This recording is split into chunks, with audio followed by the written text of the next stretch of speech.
Sang miliarder terkejut menemukan bahwa istrinya yang menikah kilat dengannya ternyata seorang miskin. Tidak hanya memiliki banyak hutang, tapi juga memiliki 2 anak yang perlu diurus. Ini membuat sang direktur menyesal. Jadi dia memilih untuk menyembunyikan identitasnya dan mengaku hanya seorang pengantar makanan.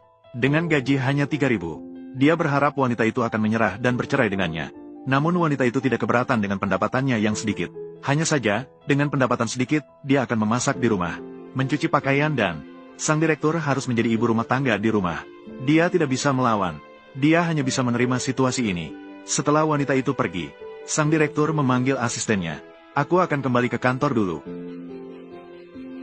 Cuci pakaianmu, lakukan pekerjaan rumah, beli sedikit sayuran dan kembali untuk memasak.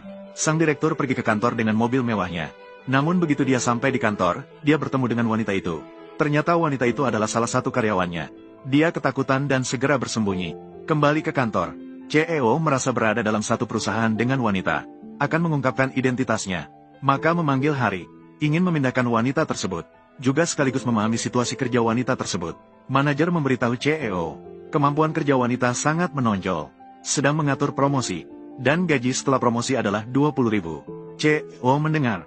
Menyesal wanita itu sekarang hanya mendapat gaji 8,000. Berani bersikap sombong di depan CEO. Kalau gaji naik menjadi 20.000, bukankah itu seperti melompat ke langit? Oleh karena itu CEO memutuskan untuk tidak mempromosikannya. Lanjutkan dengan perusahaan. Cari posisi yang cocok di cabang perusahaan segera. Memecat orang juga bukanlah solusi. Harus mencari cara untuk bercerai. Sebelum bercerai, harus terus berpura-pura miskin. Jangan biarkan dia mengendalikan identitasmu. Kalau tidak, dia akan meminta pembagian harta. Di sini, di bar, wanita mengetahui bahwa CEO tidak akan mempromosikannya. Masih harus memindahkannya ke cabang perusahaan. Mara ingin mencari direktur untuk berdebat. Direktur terkejut menemukan wanita gila datang mencarinya di kantor. Ketakutan sampai kabur dari bawah meja. Untungnya wanita tidak menemukan identitasnya. Ketika pulang, asisten sudah menyiapkan makanan. Melihat direktur hidup dalam keadaan seperti itu sekarang. Tidak tahu kapan ini akan berakhir. Harus bertindak tegas. Bagaimana bisa membuat wanita ini membenciku?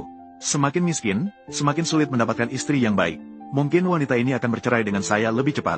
Melepaskannya adalah kesalahan direktur. Wanita bukanlah tipe yang mencari kekayaan. Asisten baru saja pergi.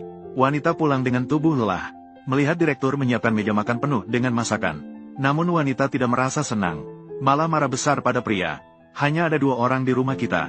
Mengapa kamu memasak begitu banyak? Apakah kamu mengira kita adalah orang kaya?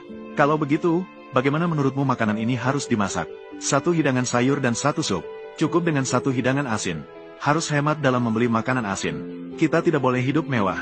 Mengetahui CEO menahan emosinya. Tidak bertengkar dengannya.